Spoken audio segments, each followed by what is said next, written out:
guys, we are here right now at Lake Minnewanka. Woo! Very beautiful place. This is you can see the Rocky Mountains over there.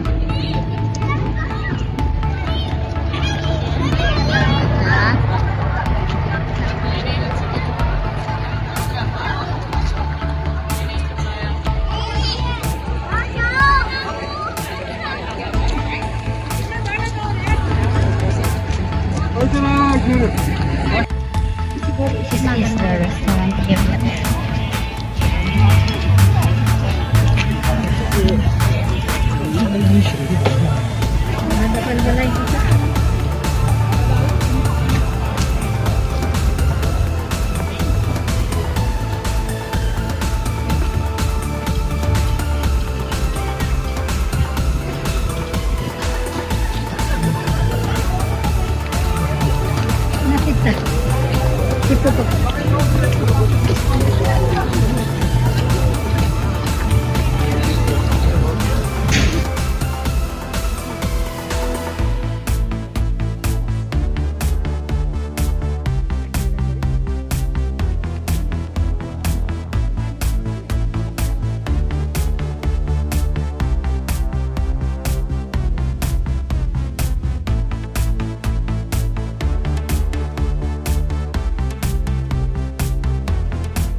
Right, hello everybody. Welcome to Minnewanka. Welcome to Banff. How's everyone's day going so far?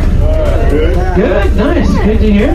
Perfect. All right, it's a beautiful day out to be here out on the lake. It's great views all around us, that's for sure. All right, my name is Jordan. I'm gonna be your guide here for the hour-long cruise. Give you some facts, some information, some history, some stories about this area, answering any questions that you might have. And to my left, the captain of this boat, we are lucky to have here. This is Captain Gary, everybody. Let's give him a warm welcome. Alright, he's got to take us down the lake so that we can enjoy all the views around us. Now, before we get too far away from the docks, I just have a quick safety briefing to go over with everybody. So if I can just have your attention for one moment here. Life jackets. First off, they look like this. They are located under all of your seats. If needed, you will be instructed by either myself or Captain Gary to put those on. If we instruct you to do so, pull them out from under your seat, unravel the straps on the bottom there, slide it over top of your head. You tie the long straps just around your waist, and then these two smaller straps here, they get tied right underneath your chin. For anybody under 90 pounds or 40 kilograms, I have smaller life jackets up here. I will distribute if necessary. Emergency exits on this boat. We have this hatch right up front here.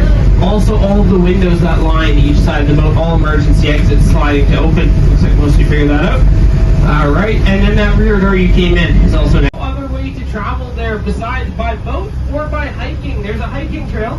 It runs all the way down our north shore. You could hike 11 kilometers, be there about 4 or 5 hours, or I think you picked the right option. Take a boat, be there in 25 minutes, enjoy the views, and don't have to worry about hiking in and out. So that's where we're headed. When we get there, we are going to slow down the boat, shut off the engines, and just sit and float in the middle of the lake for about 5-10 minutes. Really take in all the views around us. It's a great opportunity to go on that back deck and get some pictures while the boat is not moving. And well, then we'll cruise back. Be in the docks by about 5 o'clock. If you have any questions at all throughout the time on this boat, let me know. I'd be happy to answer them. Now, I'll talk on the way out. 25 minutes to get to our turnaround point. I'll talk, there'll be some information, some history, some facts. And then on the way back, pretty much quiet. I'd stay off the mic, give you time to enjoy the cruise and take it all in. Sound good? And as wide point while regular, we are about 2 kilometers wide. And mainly what feeds the lake is the river. Just on the left-hand side of the boat, you can see a small bridge going over top that river, Stewart Canyon Bridge. Goes over top of Cascade River. That mainly is what feeds this lake. It's not glacial fed. It's fed by mainly runoff from the mountains when the snow melts. Comes into this lake and feeds it. Now you may be wondering, well, it's already said the lake's 22 kilometers long. Why are we only going 11 kilometers? Well, 22 kilometers, 44 kilometers is a long way to go in 1 hour. We need probably 2 hours. 11 kilometers, it's comfortably where we can make it in 1 hour, and beautiful viewpoint. The most beautiful viewpoint in the whole lake. We can see all the mountains surrounding us. So that is why we're going 11 kilometers today. Yes. All right. Anybody have any questions that they want to know right away? Anybody's wondering, you came on this boat, really want to know? Yes. How deep is the lake? Great question. Yes, I did mention it's Banff National Park's largest lake, but it's also the deepest lake. The deepest point is 150 meters, about 450, 500 feet. So it's a pretty deep lake. Yeah. If anyone's familiar with the Calgary Tower in Calgary, the Calgary Tower is about 150 meters tall. So this lake is the same depth as that tower is tall. Yeah, pretty deep. Now, if you do want to go on that back deck at any point throughout the cruise, you are welcome to do so. Back deck is open, a maximum of 8 people can be out there at one time. And just make sure if you go over there, you close the door behind you so the door is off so you can come into the cabin. But feel free to use that space head on the back deck whenever you like. I will be talking with our speakers out there, so you won't miss anything. Is this a comfortable volume for everybody? Or is it good? Alright, let me know at any point you want me to turn it off, turn it down, shut it off. Let me know. Alright, so we are on Lake Minnewanka today, and on this tour I will talk a little bit about the history out here, some of the human history of this valley, a little bit about the geography, the wildlife, and I'll go through it all. If you want to know more about one thing, just let me know. But I'm going to start off with a bit of human history, and with that I just want to take a look through knowledge of the territory, the land we are on today. We are on Treaty 7 territory. Treaty 7 territory is the traditional ancestral territory of 3 First Nations groups. You have the Blackfoot, the Stoney Dakota, and the Tsuut'ina. All 3 of those groups call Southern Alberta home, and they have thousands and thousands of years of history within this area, Southern Alberta, and in the Rocky Mountains here. Specifically in this valley and the Banff area, we have a lot of Stoney Dakota history. So you may hear me mention that today on and off as we cruise down the lake. But as we do so, just take a look to acknowledge that territory we are on today. And as you travel around Canada and Alberta, take notice of the treaty territory that you are on here is Treaty 7 territory. Alright, but if we start talking about the human history, well, where I want to start is actually 13,000 years ago. 13,000 years ago in this area, there were people that were living here. And well, we know that they have the Columbus people. The Columbus people are said to be some of the very first inhabitants of North America.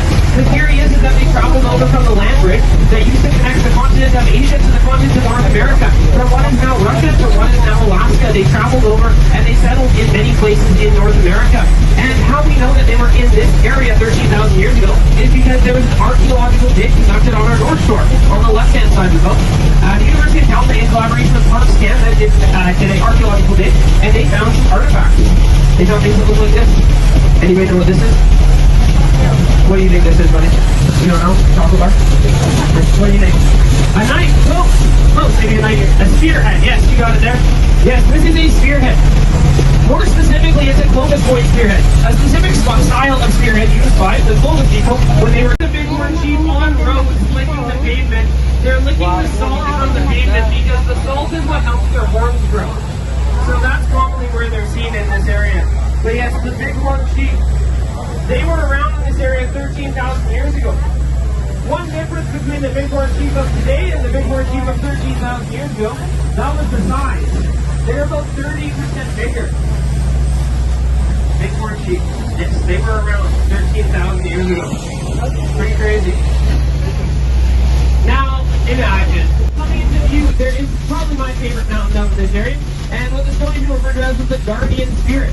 So you see there's this valley that kind of leads up the mountains. There's two mountains right in front, not thousands, but I want you to look at the furthest peak in between the valleys. There's a bit of snow on the base of the mountain, right? Kind of looks like a head tilted back with its nose in the sky. Alright, does everyone see that? Yeah. So, and on a day like today, we can see that mountain, that base, clear as day. Not no clouds.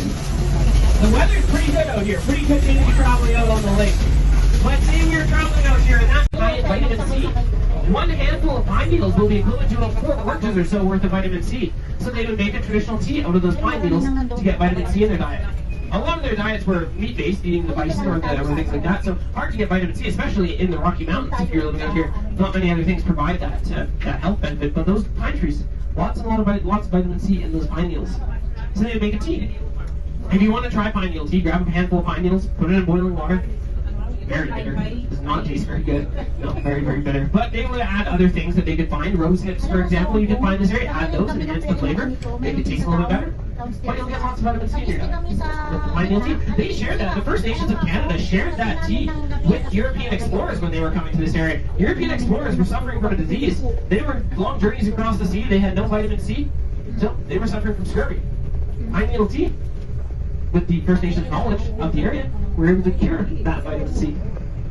Those Europeans, they wouldn't have made it far without being guided through this area. All right. So, how's everyone doing so far? Any questions? Good in the back? Perfect. Good stuff. All right. So, you may have noticed Captain Gary has slowed down the boat. Almost at our turnaround point. He's going to position it a little bit more and make sure we don't get too rocked by the waves here. But we will be able to shut off the engines pretty shortly here. Just enjoy the views all around us. If anyone's wondering what the tallest mountain in this area is, just on the right-hand side of the boat here, we have this one peak that kind of goes like that, if you're watching. It's the Rocky Peak. So right over here, you have the one very sharp, jagged peak, and then the one behind that has a kind of a rounded top, right? That mountain is called Mount Aylmer. Mount Aylmer is the tallest mountain around this area. Not the tallest mountain in the Canadian Rockies, just this area. And it sits at just over an elevation of 31 on that left side of the boat. Alright, but yes, I'm going to hop off the mic now, let you enjoy the cruise. If you have any questions, let me know.